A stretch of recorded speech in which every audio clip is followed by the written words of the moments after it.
Hello, everyone. I'm Gorilla Monsoon. And I'm your host, Bobby the Brain Heenan. Oh, why don't you be serious? You're not the host, Brain. Well, I should be. Chris DiFrancesco is the host. Chris DiFrancesco? Yes, that's correct. I didn't stutter. Didn't he get whacked in an episode of The Sopranos? Oh, give me a break. He hosts a podcast, Brain. Who the hell doesn't? Well, his is about wrestling. Who the hell's isn't? He talks about old wrestling. Wow! What a novel idea. Oh, give me a break. Next, you're going to tell me he's got a wrestling-themed name for the show? Well, Come on, Monsoon, spit it out. it's the Hot Tag Wrestling Podcast. So what? And it's starting now. What is going on, everybody? Welcome to the Hot Tag Wrestling Show. I am Chris DiFrancesco.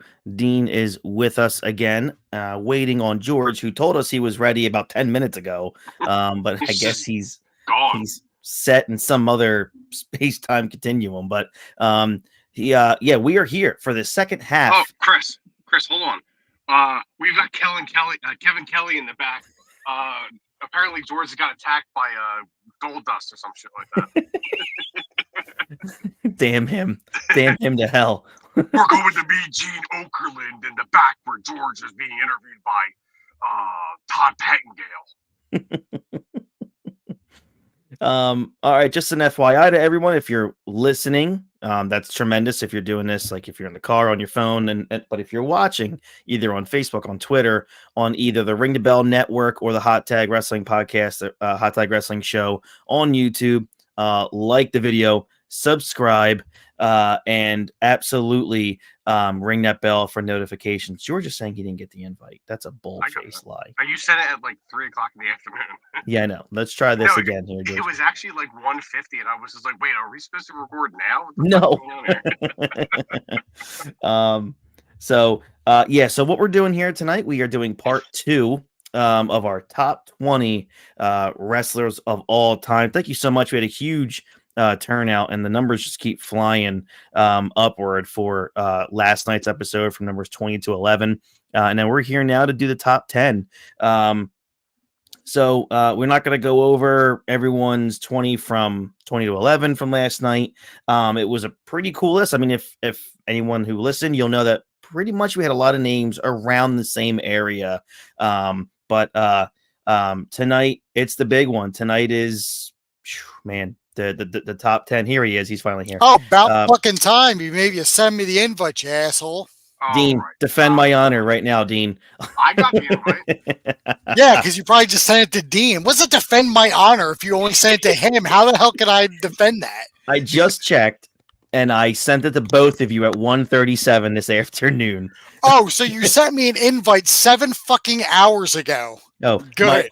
I'm sorry. I guess I have to direct you to check emails by scrolling once in a while. I got the notification. It said, yes, because I'm an adult who doesn't check his email like everybody else. Of all people, Dean received it and was on time. I don't have email notifications, so I actually have to go into my email and look at these things. That's funny. Otherwise, it would go off all the time. You went in your email and was like, I don't see a notification, but he sent you the email. It wasn't when he sends me an email, it's usually at the top, and it wasn't there because I have him as priority.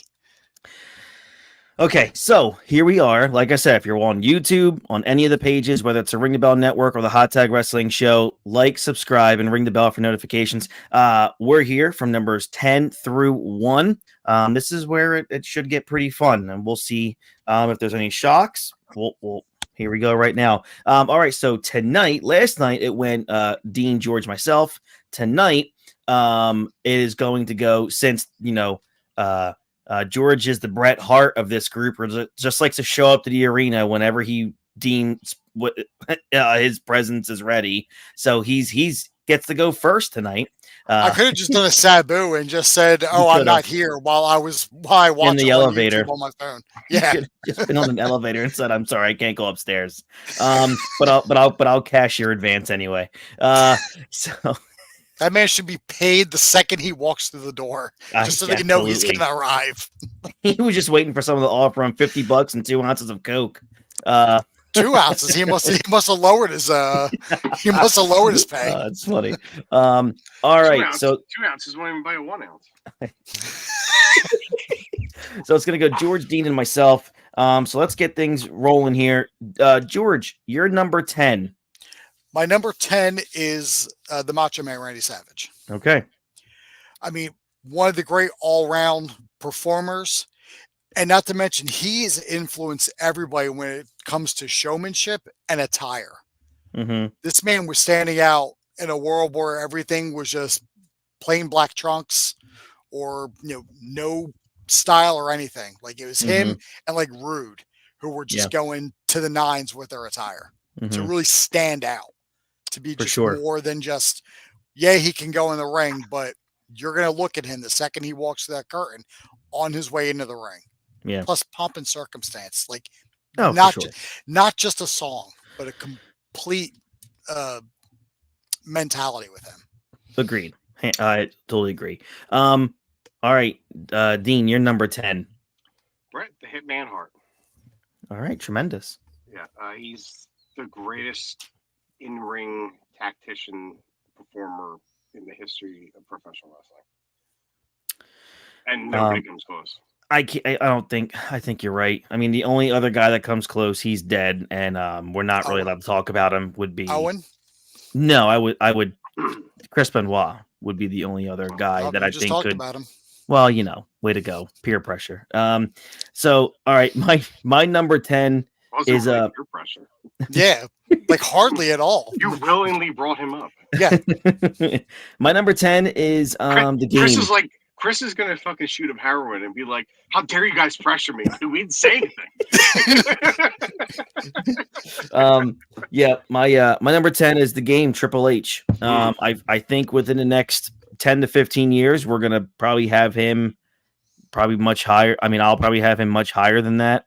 I mean, what this dude has done, like, you see the meme all the time. It's like, who would have thought in 1997 two degenerates of Shawn Michaels and Triple H would one day actually be running the business? They said they were taking over. You're right. They worked themselves into a shoot, brother. Yes, they did. And I'm going to say this, and what Triple H did as a wrestler, and the narrative, the lazy, archaic narrative that continues to get pushed out by just absolute clowns across the wrestling world. Because again, I mean, I should patent this saying, because I think I made it up. Nobody hates wrestling more than wrestling fans. Is you still hear, Triple H wouldn't be in a position that he's in today if he wasn't married to a McMahon. One, good for him for doing what he did. Ultimate opportunist, good for him. But two, you hear wrestlers all the time talk about the dude lived a clean life, never got himself in trouble, and all he did was study the product. That's why they called him the Game. This is a guy who, in my opinion, is one of, if not the greatest heel of all time. He's one of the greatest world champions of all time. And again, like, one of the top 5 on my book of in-ring performers from bell to bell ever. I mean, the dude was a damn near perfect wrestler in ring. Phenomenal on the stick. One of the best finishers of all time in the pedigree. Only like a third of the wrestlers he ever used it against actually could sell it properly. Right. Yeah. Like Ultimate Warrior. Surprisingly, he sold it the best until he stood up. But the actual move itself, he probably sold it the best out of everybody. Mm-hmm. Definitely not the guy he dropped him and spiked on top of his head. No, but that's fun to watch. That's a good sell job, though. Yeah, so yeah, look, I think what Triple H is doing in the wrestling industry now will supersede what Vince McMahon did. I said it. I think Triple H and his team is going to take this company to heights that has never been seen. And I think from a creative standpoint, I think he will far supersede Vince McMahon. I really do believe that. It's like you didn't even watch WWE in 2019. I mean, was just. How do you top that? That was the icing on the cake, man. Yeah, like, how do you top that, man? Come on. You're right. So yeah, my number 10 is Triple H. I think he's one of the greatest of all time. I think him being a top 10 is very fair. If anybody has him in the top 5, I'd even say that's very fair too. And I thank you to Triple H for bringing us into this Paul Levesque era, which we are all we've been waiting for this kind of stuff for a long time. And I'm thrilled that, we have a worker, a great worker running a business of workers. So that's I appreciate that. George, number 9. My number 9 is everyone's favorite walking corpse, The Undertaker. I definitely thought you were going somewhere else with Walking Corpse. I definitely I thought thought you were Flair. going. I definitely thought you were going with Flair. No, he's an actual corpse. Like Taker is just a gimmick corpse. Oh man. But I mean, he is literally the greatest big man in the business. Like he was moving to where, I mean, at a time where when larger guys were around, nobody was doing what he was doing. No one's Right. running full speed at the ropes and jumping over the top rope or climbing to the top rope and walking that top rope with ease. Yeah. Not to mention gimmick protection. This man Yep. didn't do an interview for 30 years. And I won't shut Yeah, the hell man. up. Yeah, now he's all talking his high pitched voice. I'm like, what is this? Like, I'm not even used to this. But I mean, it is just a joy to watch him perform, and not to mention the fact that the crowd still pops whenever that gong goes off Yeah. and the lights go out. Yeah. It's amazing. It is. Yeah, he's unbelievable, and obviously, I'm sure we'll all hear about him again. Yeah. Dean, you're number 9. It's the American Dream, baby, Dusty Rhodes. Oh, I think Dusty is I think he's almost forgotten about, and I think he's become not a punchline for anything he did. I think it's because, and listen, I like Cody a lot, but it's always like Cody. Like anytime you mention Dusty, Cody starts to cry. You know what I mean? Like and it was the whole basis of the story and stuff like that. But Dusty was fucking massive, right? He was huge and so influential. I mean, I just stumbled across something on YouTube the other day where they were talking about Dusty. I think it was part of the A&E biography or something like that. I don't remember exactly. And like Hogan was talking about, like, I mean, he said that he had based a lot of his early persona in the AWA off of Dusty Rhodes. And without Dusty, he may not ever even have gotten into the business. So, like, he was really influential, and he was a great foil to Flair's heel. You know what I mean? Until Dusty randomly joined the Four Horsemen for some reason. But yeah, I think a lot of people forget just how like meaningful that Dusty actually is to the industry. yeah, I think you're right. And I really had to put him. I had to put him in the top 10 because he's such an icon. Remember when he joined the NWO for no reason? Yeah, and he had that red leather jacket. Yeah, I mean that was a good leather jacket, but And NWO, baby, I can't do Dusty. it's NWO, baby. The American Dream, daddy. There you go. My number 9, and again, let me make very clear to everybody that is going to listen and watch. This isn't the top 10 or top 20 of our favorite. Oh shit! Because Chris about to lose all of his friends with this. Number 9 is Ric Flair. It's impossible to debate the impact that Ric Flair has had on the business.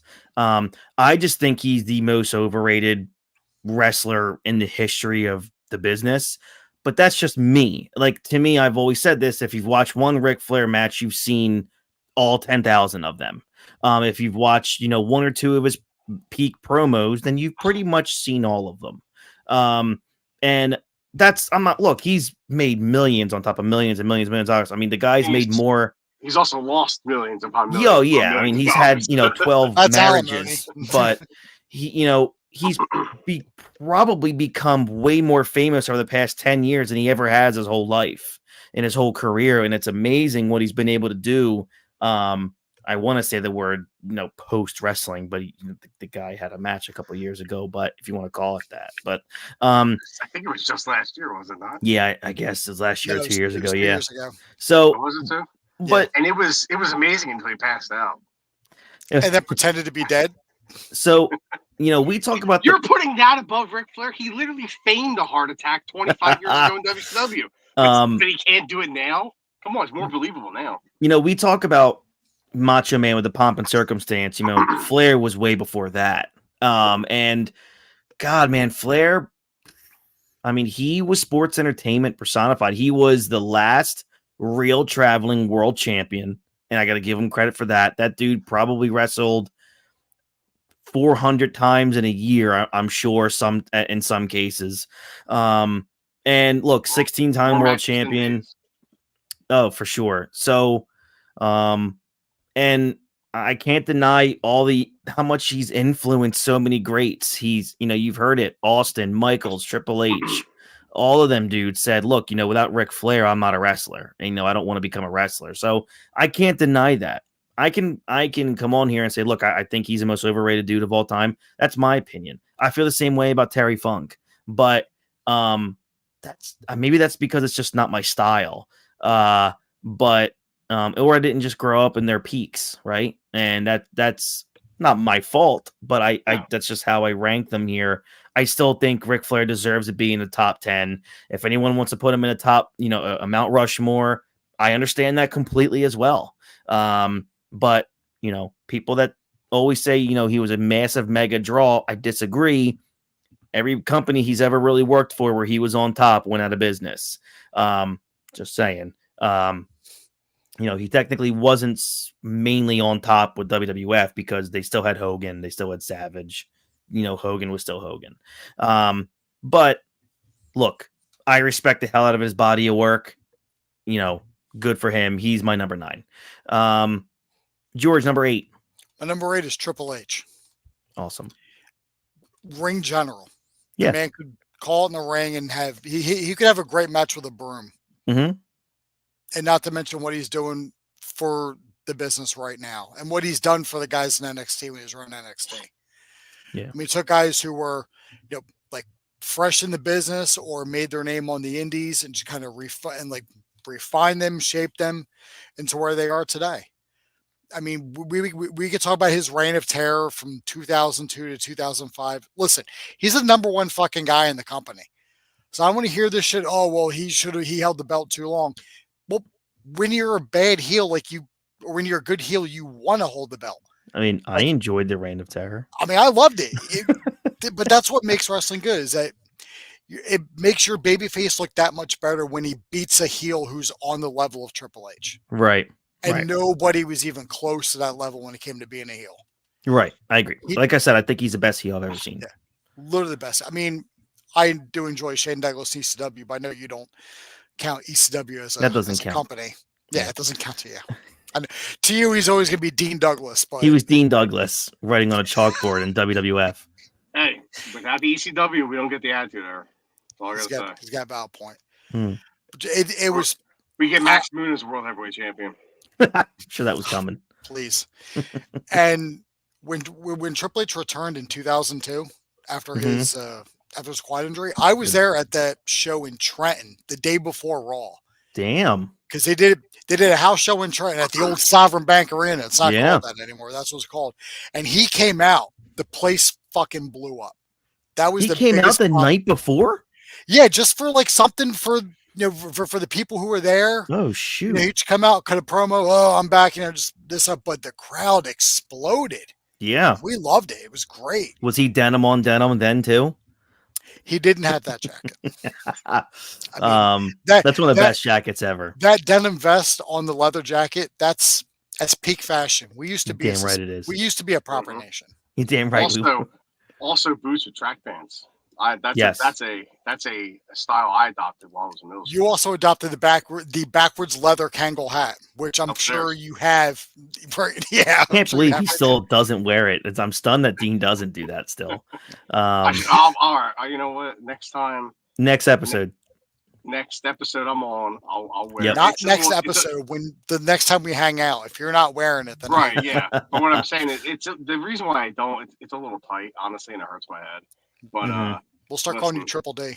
I'll and if whenever Mania comes back to Philly with Meadowlands, I will wear it. Perfect. So you're number 8, Dean. Ric Flair. Okay, so we're running on a close one. Okay. Yeah, I'm probably the only Ric Flair fan out of the three of us. I love Rick.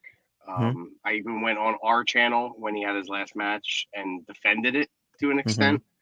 Even though it was a complete and utter shit show. Like one of the worst things I've ever seen in my life. But one of the greatest things ever came out of it, and that's, I've always hated your father. Always hated your father. Yeah, that build is like the greatest thing of all time. Like it's like the build for the Bloodline against Cody Rhodes for WrestleMania 41, and Jeff Jarrett and Ric Flair telling Jeff Jarrett he's always hated his father. Oh my God. It's like it. That's it. Like nothing supersedes that, right? You know what I mean? Like, did he also say it to David Crockett as well? He said, I don't remember exactly what he said, David. Yeah, he might have too. I hate your father too. Yeah. Something like that. Something like that. But listen, like Ric Flair was huge in the territories. Yeah. He was huge in the 80s. You know, I say it a million times. My parents lived in Virginia Beach, and that was Flair country. Yeah. And Flair was a god in the South. And he is arguably the most influential wrestler in the history of the business because of him, there's literally Shawn Michaels, Triple H, and Steve Austin. Yeah. Those are literally three of the greatest wrestlers of all time. And it's mainly because of Ric Flair, right? And yeah, I mean, his matches aren't world beaters sometimes. I mean, but he had some. His stuff with Steamboat. Oh my God, those three Macho against Man Steamboat stuff were just there. He did have great stuff in his career. Yeah. I think the issue is with the three of us is Flair's prime was a smidge before our time. Yes. Like when we got into wrestling, he was already like done being a world champion. Yeah. You know what I mean, and we were getting, the tail end of the Horsemen and then NWO, and Flair was never a main player again. Yeah. So the bulk of his career was just before us, and when we were like too young to watch wrestling. You know what I mean? We were 2, 3, 4 years old. You know what I mean? Just maybe getting into it. Mm-hmm. So he's at that cusp where like the greatness of Ric Flair was a little before us, and we got old man Ric Flair. Mm-hmm. I don't want to say that, but like that. But I see what you mean. The best way like old man Logan. Yeah. So again, if you guys are watching on YouTube, please like, subscribe, and ring the bell for notifications, whether it's the Ring the Bell Network or the Hot Tag Wrestling Show. And if you're also on my Twitter, thank you very much. Share it, like it, comment, do whatever it is that you want to do. We're super grateful for the attention that these shows are getting. This is, by the way, episode 120 of the Hot Tag Wrestling Show. My number 8 is the Phenom, the Dead Man, the Undertaker. I so badly wanted to put him up higher, but I figured he would have been a little higher in your list. I really wanted to do it, but I just once you hear the list, I mean, you'll probably understand. But Tom Zink, Doink, yes, absolutely, Katie Vick, yeah, yes, Sean Stasiak, Planet Stasiak, yeah, Mark Jindrak. Wow, the original 4th member of Evolution, Mark Jindrak. Yeah, Jindrak was, yeah. So, I mean, what else can you friggin' say, man? 30 years. And you can say 30 years on top, almost. I mean, this is one of those few dudes that can do no wrong. I don't even know what to even say. The consummate professional. The constant, the locker room leader. I mean, he was the end all be all. God, man, obviously the last most real thing in pro wrestling was the streak. And what the hell? I mean, he was one half of the greatest wrestling match in the history of the business against Shawn Michaels at WrestleMania 25, and they were both in their mid 40s. So you got the wrong take your Michaels match. No, WrestleMania 25. There was a little happenstance out in Saudi Arabia, my friend. That's right. Well, yeah, I mean, they missed that one by about this much. Kane's wig fell off. Remember that? So bad. So yeah, Like, I mean, heck blew up. Undertaker and like George said earlier, the dude just would not let go of kayfabe, and we all thank him for it. You know, it's and just you just love it, and I he's incredible. He was a 6'10" big man who could move like he was 6'4", 265 pounds. I mean that's why that body is just so broken down, because he was a worker. He could work. Yeah, just one of the greats of all time. He's one of the few guys I probably watch his matches more than so many other wrestlers still to this day. A lot of it is I love the entrance. I love the mystique of the Undertaker. In my personal list of greatest of all time, my own personal favorites, you know, I think he's number 3. He might be number 2. Yeah, I love Undertaker. That body of work is really hard to beat. So yeah, Taker's my number 8. George, you're number 7. My number 7's Ric Flair. Okay, we're all around the same spot. That's cool. Yeah, I mean, as Dean said, you know, his peak was well before we were watching, but he was a drawing point for WCW for a lot of us. Plus, when he came over to WWF in 1990, like 1991, and he had that big gold belt, that was massive. It was huge, yeah. The like, real you world didn't title. just show up on another company wearing the other promotion's top championship belt. Until he gave it back, and they had to blur out the tag team title that he was carrying around then. Yeah, what a time.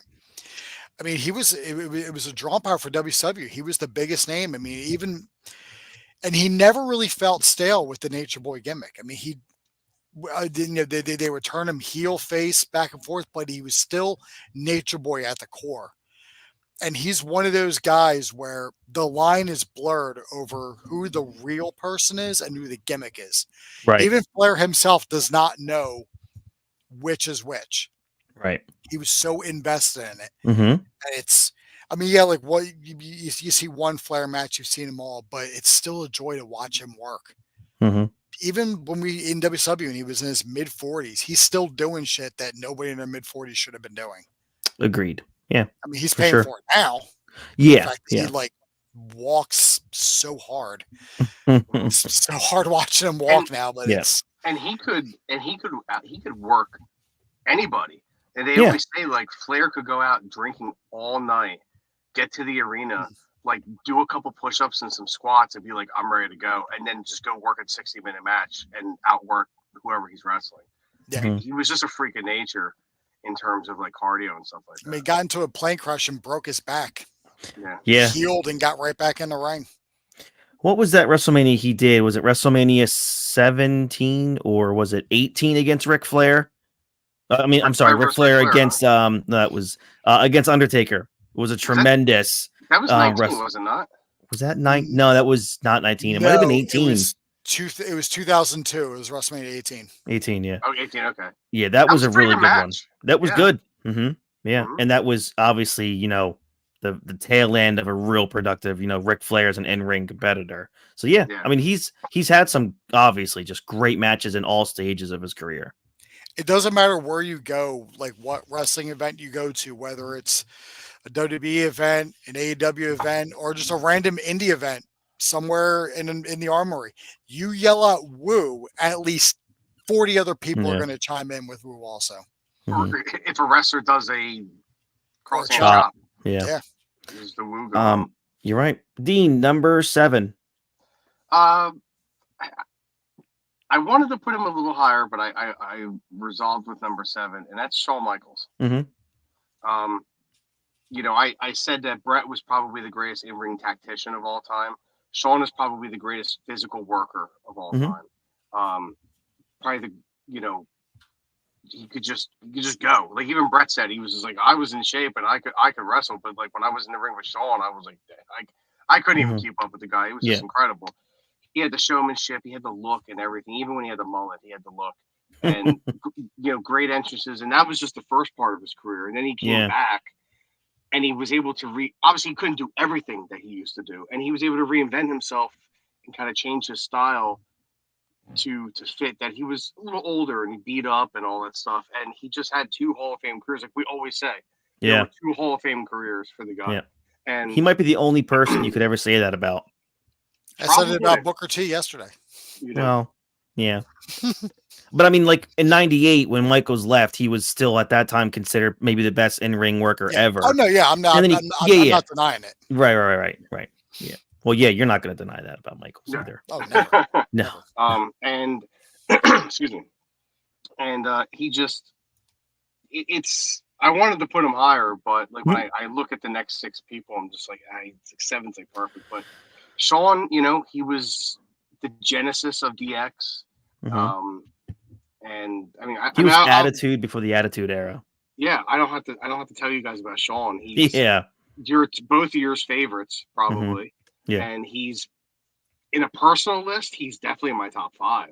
Yeah, 4 maybe. If I just off the top of my head, is probably where I would put him. Mm-hmm. By 4, yeah, by 4. Mm-hmm. So I mean, he means a lot. You know, he meant a lot to me as a kid. I mean, I was a Bret fan, but like Chris, I think it was. No, you didn't put it up for what got you into wrestling. But do you remember? I think I saw it on Peacock. Do you remember the VHS that they put the Coliseum video put out of Shawn Michaels? Oh, like when he's in a a bathtub. Yeah, and then it was you know it was like the ladder matches, and then it had the Owen Hart match at In Your House where they talked about him getting beat up by the Marines and he passed out and stuff like that. Like I watched that thing religiously on loop. Yeah, that's so great. You know, it was one of my favorite videos. Love Shawn. So cool. I love the All Red Shawn hotel segments. All Red Shawn on Superstars. Yeah, that was great too. All Red Shawn with the beard. Yes, that was like my favorite look of his. My number 7 is Bret the Hitman Hart. Man, like as you get older and you go back and you watch these matches and you kind of put your me personally, your hatred aside for the man. My God, the dude was just a flat out stud. I mean, I love the tights. There are so many versions of his tights that I loved. I thought he was just, his entrance to me was always just badass. And the one random Monday night Raw that he wore all white boots and it was really awkward. I just thought Bret brought a lot of really good realism to the ring. He was, again, the best technical wrestler I've ever seen, but boy, he made that shit look real a lot. Yeah. You know, the only other guy that I can say from an in-ring tactician that remotely comes close to him is Chris Benoit. And I remember watching them the one time they went up against each other in WCW, and God, that match, it was so much fun to watch. But yeah, Bret's incredible, man. And, you know, we talked about it maybe behind the scenes before we went to air yesterday that this dude carried us through lean times in the 90s. I mean, from like 93 to 96 when Michaels, maybe even 93 to 97, because his heel run in 97 was huge. And let's not discount the fact that this dude got Austin over. He helped propel us and skyrocket us into the Austin era. And Austin was handpicked by Bret. So Bret, you know, Bret's a massive catalyst for what we have today. And he, you know, he deserves his flowers. He's a miserable human being, but it's not his fault. It's, I mean, it's a piece of shit, Bill Goldberg. That's right. Yeah. He's miserable, but he deserves his flowers. Yeah. I lost what I was going to say. But anyway, his daughter just beat cancer, by the way. Oh, that's awesome. I didn't know that she had cancer. That sucks. Yeah. But good. That's awesome for her. Finally, somebody in the Hart family won something and beat something. Well, God, he always has such bad luck. Well, she's winning at something. Yeah. Yeah, I can't say this. She's winning at the surgeon's office. That's for sure. So, George, you're number 6. My number 6 is Shawn Michaels. Mine as well. Oh, good for you. Yeah. I thought he'd be higher for you, Chris. I can't. When I get to the top 5, man, you're gonna be like, yeah, you can't really put him anywhere. Right? Yeah. Chris Hall is just invalidated now because Michaels is out of the top 5. But I know. I mean, I don't even know what more we can say about. Oh Shawn my God, Michaels we've that had has shows already on been said. Shawn. Yeah, I mean, it's 2 Hall of Fame careers. I mean, Yeah. his turn on Marty Jannetty, still one of the greatest Yep. heel turns of all time. That coward. That coward. I mean, Jannetty should have stood there like a man and just taken Right. it. But no, he had to dive through the window like a coward. But I mean, even like when Shawn was champed through his lean times, it was still a joy to watch him work. I mean, Yeah. problem is he didn't have anybody good to really work with. Yeah, His it was name hard. wasn't- Whose Yeah. last name wasn't Hart. But Yeah. I mean, even when he Right. broke his back in '98 and came back in 2002, it was like no time passed. I know. And when he came back in 2002, it was just banger after banger Mhm. after banger.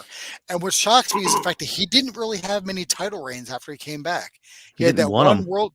He had that Yeah. one world heavyweight title, and then like tag titles. That was Yeah. it. Yeah. He didn't want Which he him. didn't have the tag titles until just before he retired. Yeah. I always say this, and I'll just get my number 6 out of the way, obviously, since I share it with George. If anybody ever wants to know the greatness of Shawn Michaels and you want to exclude the 90s, I'm just going to run down what his WrestleMania matches were from the time he came back to when he retired. 19, Jericho. 20, the greatest triple threat match of all time, Madison Square Garden. 21, Kurt Angle. 22, a banger with Vince McMahon.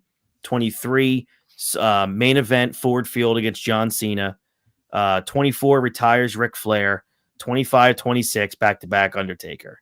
Dear God. And those are just right. And those are just the WrestleMania. That's just WrestleManias, man. This dude won the first ever Elimination Chamber. He's still, in my opinion, to this day, the first ever Hell in a Cell match. The greatest ladder match of all time. It's again, we could go on for hours. In ring, the greatest match. Oh, the unsanctioned match against his first match in 4.5 years. Yeah. So, 1 hour Broadway in with WWF. in WWE, yeah. Yeah. He had that random one down in Texas. Right, for his promotion, yeah. So yeah, Shawn's my number 6. Who is your number 16? Damien Demento. No, yeah, that's so funny. I thought he was gonna say Mordecai. Him too. We're the Berserker. Huss. Bastion Booger. Friar Ferguson. Jeez. My number 6 is Triple H. Nice, good spot. You guys listen.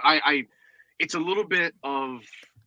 He's one of my all-time favorites, but I also think he, like you said, Chris, it's a joke. It's beaten to death, but I think people forget how much of an impact that he actually had on the business.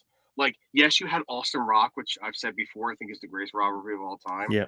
But then you also had Austin Triple H and The Rock, which Triple H and The Rock might be the second greatest rivalry of all time. Mm-hmm.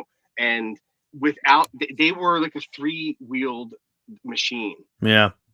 Where like, yes, most of the Attitude Era would have worked with just Austin Rock, but then you throw Triple H into that too. Yeah. And it took it way beyond where it would have been with just Austin Rock. Yep. I would even say he's the greatest ring general of all time. His ring awareness, the way he, I would agree with you. Not a lot of botches on his part. Mm-mm. Just great promos. He always looked like a badass. Even now, he looks like a badass. Yeah. And it seems like he's the coolest dude in the fucking planet. And he just gets it. He gets all of it. He does. He just gets it. And then now what he's doing, now that he's got full control of the company, which is something a lot of us have been wanting since the old Black and Gold days. And only good things are going to come. Sure, not everything's going to be perfect, right? Not everything was perfect in the Attitude Era, in the Discretion Era, in the Golden Era. Right. But we're now that he's fully in charge, and you see it now, right? We got new tag team titles, right? We're I'm sure Friday night they're going to unveil new SmackDown titles. Probably, I'd be shocked if they didn't, right?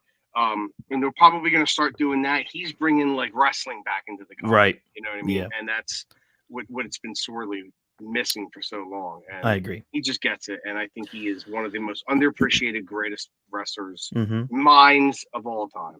Yeah. So just to be clear, we're getting into the top 5 now. The top 4 is what I like to call basically what we believe is the Mount Rushmore of wrestling. So, so 5 is like that one guy who's just barely out of Mount Rushmore, right? So Phantasmo. perfect. Alex Wright. Yeah, he's a stud. I have a list of obscure wrestlers. I'm looking Disco at. Inferno. So TN News. You're not just pulling these out of your memory, like. Kazarni. Oh, Anybody? God, Oh, Kazarni. God damn you! I remember the vignettes of Because Kazarni. we're here. Dude, I Christ, can't for even do it three right for 3 goddamn days. This man talked like Kazarni, and it drove me insane. Oh, Hey, who just said Disco Inferno? Do not disrespect I Disco did. Inferno. I love Yeah, Disco the Inferno. That's disrespect. the right greatest gimmick in the history of wrestling. And the greatest theme song. That theme song hits so hard. I agree. now. If you ask Twitter, they don't. But what do they know? Dude, I love Well, Disco. He's awesome. He's the I greatest. agree. George, number 5. Number 5 in the top 5, but just missing my Mount Rushmore is the great one, the final boss, The Oof. Rock. Phenomenal. There has been nobody, and I mean this, like nobody at all, who has had a better crossover impact than The Rock. This man not only killed it in the ring, but went to Hollywood, became a fucking A-list actor. No other wrestler who went to Hollywood has done that. That's not true. Dave Before- Bautista. Before The Rock? Oh, before The Rock. You're right. Yeah. Sorry, go ahead. I mean, he's paving the way I wouldn't for. say The Rock is an A-list actor. I'd say he's an A-list. Paid like one. I would say he's an A-list movie star. Man's top bill. I mean, yeah. A-list top actors, billing, I think of like Daniel Day-Lewis when I think of A-list actors. I wouldn't say The Rock is an actor. He's more like. I didn't say he was like an auteur, like the master of the craft. The Rock's more like, I'm going to smear baby butter on my arms and go fight. Chris. I understand. That's fine. But I mean, even when he was wrestling, I mean, he was such a highlight of the Attitude Era. And Dean, you're right. Like Austin Yeah, man. Rocket's one of the greatest rivalries. When he got on the microphone, he tore everybody down. Didn't even matter who you were. It doesn't matter. I mean, how many catchphrases can one man have? And every time he comes back, it's a massive pop.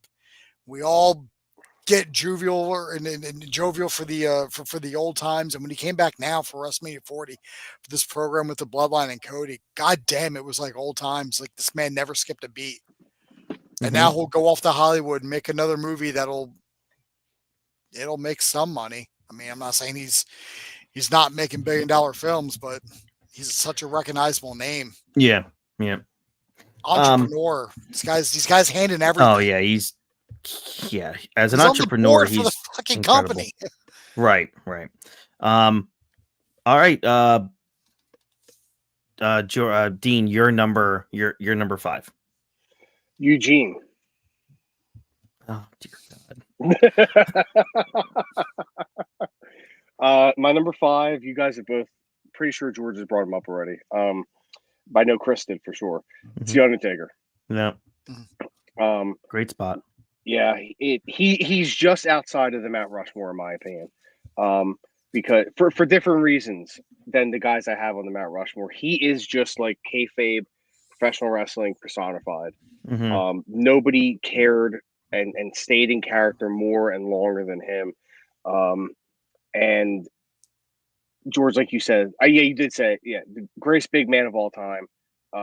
The way he moved in the ring for being, we'll just say, 6'10", 7 feet tall, whatever, you know what I mean? Yeah.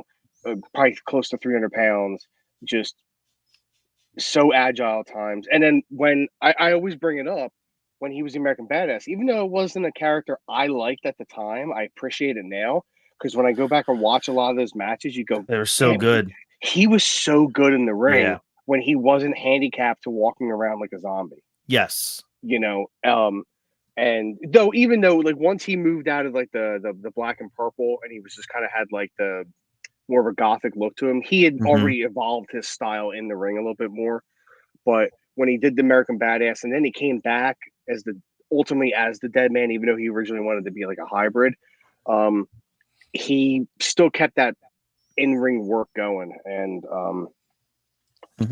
for a while, I probably on my favorites list, I was putting Taker at number 1 for a while, but Triple H is not number 1. No. Oh, okay. You didn't pay attention to my Facebook this past week. My bad. I thought you were banned permanently from that place. No. I'm good on Facebook now. Okay. He's on his 5th profile. He's good. Okay. No, I'm pretty good on Facebook now. I literally just post pictures and memes. But Taker is. If it literally wasn't for the guy who's my number 4, he'd be on the Mount Rushmore. Yeah, I love Taker. It was awesome meeting him too. George, we met him last year. It was like a dream come true. You know what I mean, to meet him, and it's hard to believe he is that tall.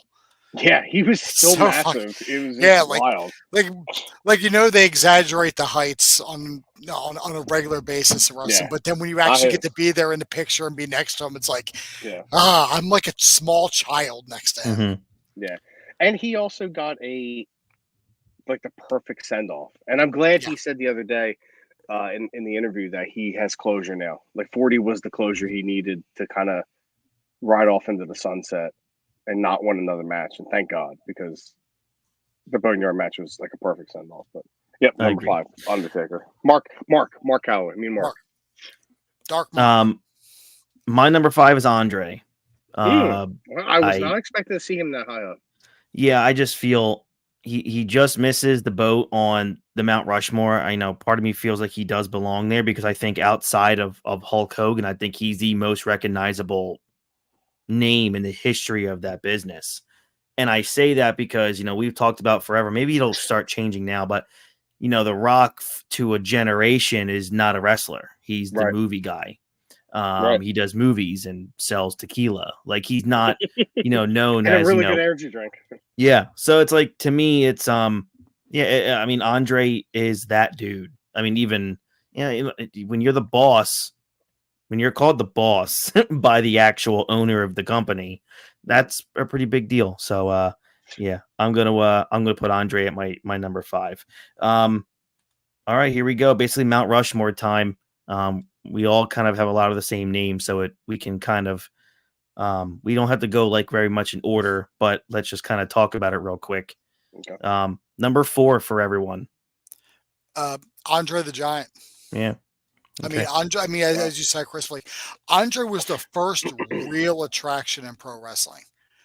He was one of those guys who was all right, if Andre's on the bill, you're getting people in the door. Mm-hmm. People wanted to see him because they couldn't believe this man's actually 7 feet tall or 7 feet 4, however tall he was. He was the first real attraction, undefeated for 15 years. Yep. Right up leading up to WrestleMania 3. That's why WrestleMania 3 is such a monumentous event because of Hogan and Andre. You got Hogan, who's the champ. Andre undefeated for 15 years. The only real answer to the question of the immovable force in the irresistible, or the irresistible force, the immovable object. It's that. It's not anything else. It doesn't matter what your comparison is. It's Andre and Hulk. Right. Andre was such a beast in the ring. There's a battle royal named after him because this man won just about every battle royal he was ever in. It's a shame he got taken so early because they couldn't take care of his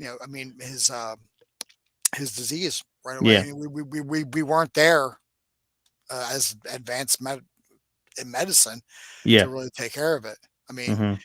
Big Show has the same thing, but they were able to keep that under control. So, he's still kicking around. I'm not saying he should have died, but it's good. It's good that he's still around, and they do have a cure for this. But unfortunately, when Andre had it, there just wasn't anything they could do.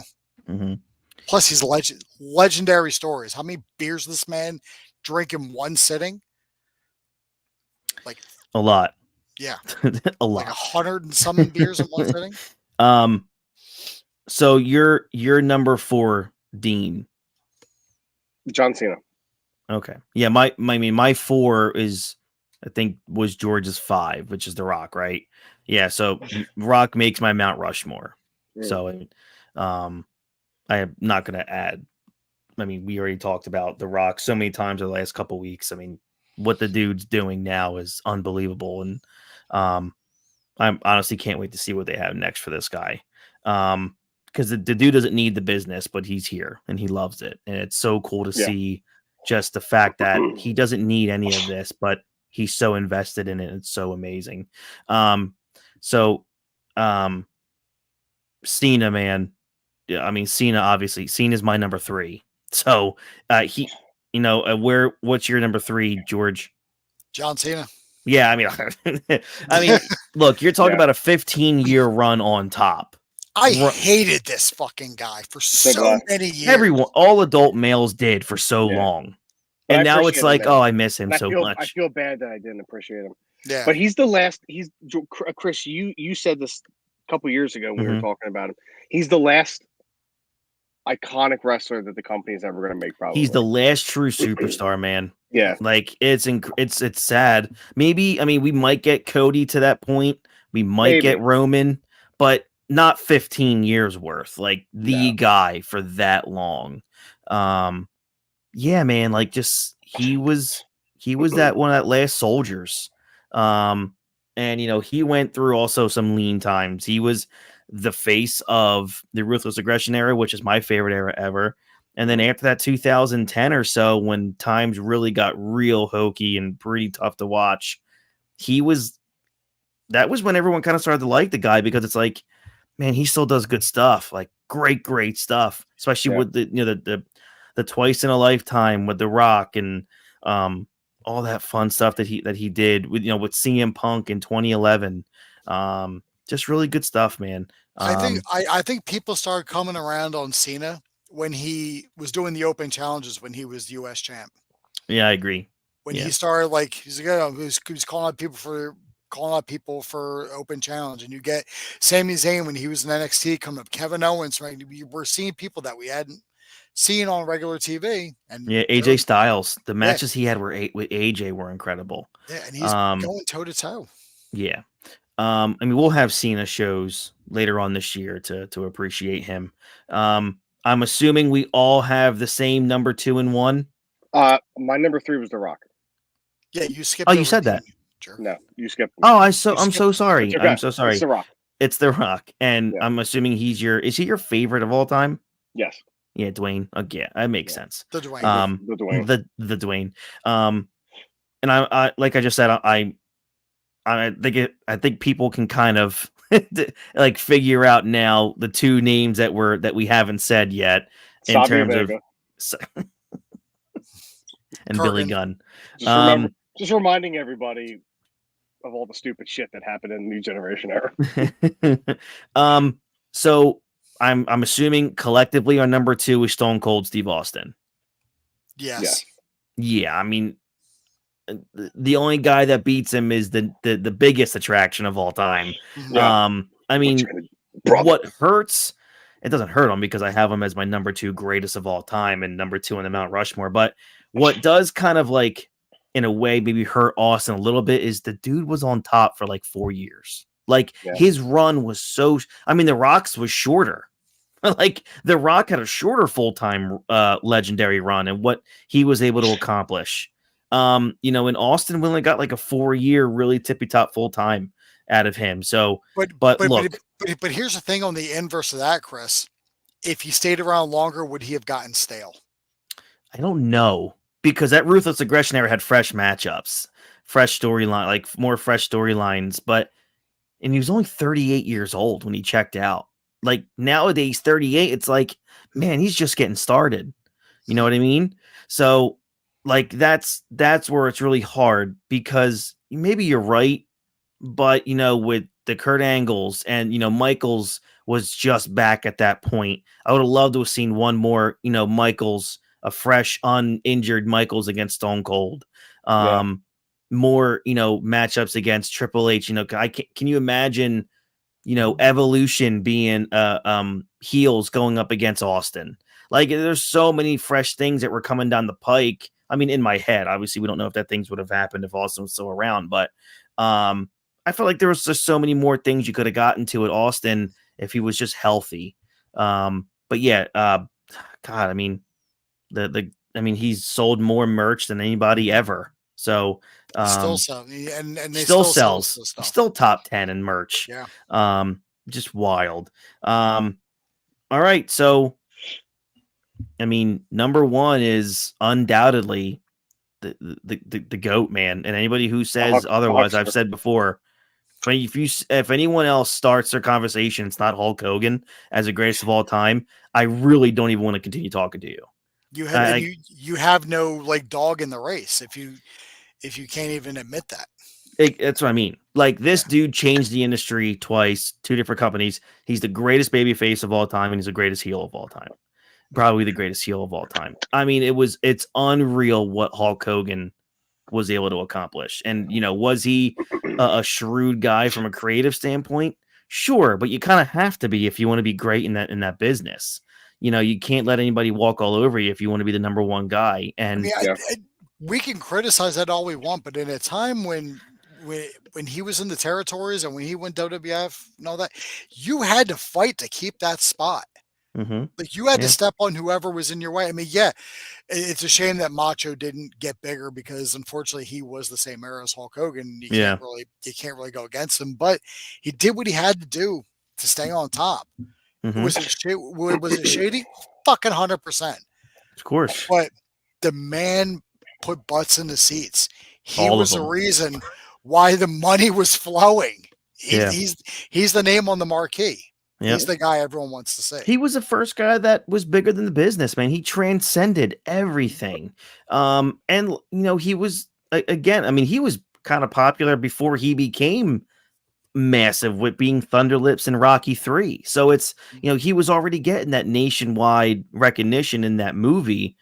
And then Hulkamania starts, and it was just a different breed, man. Like, everything he touched from a wrestling standpoint was incredible. It was just so great. And then he goes to the NWO and does what you never thought would happen. And it's like, God, how can he get better? But he does. It's just so good. Hulk is Hulk. He changed everything more than once. 2 different careers, 2 different Hall of Fame careers.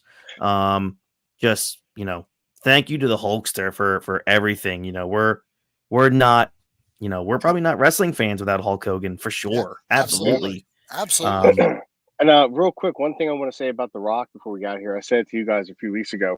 The Mount Rushmore that we all have, because we all have George didn't have The Rock in his top. No, I have Andre. He has Andre. So, but The Rock has faced the other 3 that Chris and I have in our Mount Rushmores.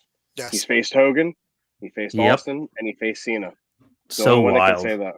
Yep. No. Michaels wrestled everybody but The Rock, right? Right. Yeah. All those guys besides The Rock. But he didn't wrestle Andre. Oh, he didn't wrestle Andre. That's right. Unless the Rockers faced a Colossal Connection. No, I do believe there's video of it on YouTube. It might have been like either that or like a house show. He possibly could have been in that WrestleMania 2 Battle Royal. Yeah. But nonetheless, that is our top 20. Thank you guys so much for tuning in. That was so much fun. Just letting everybody know, coming up next week, it'll just be George and I next week. We are going. Oh, that's great. Oh, that's awesome. Yeah. Whenever you want, obviously. Next week will be In Your House, Unforgiven from 1998. We have the Inferno match in that one. Dude Love going up against Stone Cold Steve Austin. New Age Outlaws versus LOD 2000. You know, the Road Warriors. That's gonna be a lot of fun. Then we're gonna talk about, and once we get to May, we're gonna be doing some top 5 best factions of all time. So there's a lot of really good stuff coming up. We really can't wait. If you're 1998, that's probably Intercontinental Champion Rock too, right? That's correct. Yep. If you guys are watching again on YouTube, like, subscribe, ring that bell for notifications. Anywhere else, thank you so much. Share the show as always. Head over to SeatGeek.com right now and use the code Ring the Bell for $20 off your very first ticket purchase. Thank you guys so much again, and we'll catch you guys here next week. This was a lot of fun. Hope you all have a great rest of your week and weekend, and we'll catch you guys down the road. Have a good one, everybody. Bye-bye.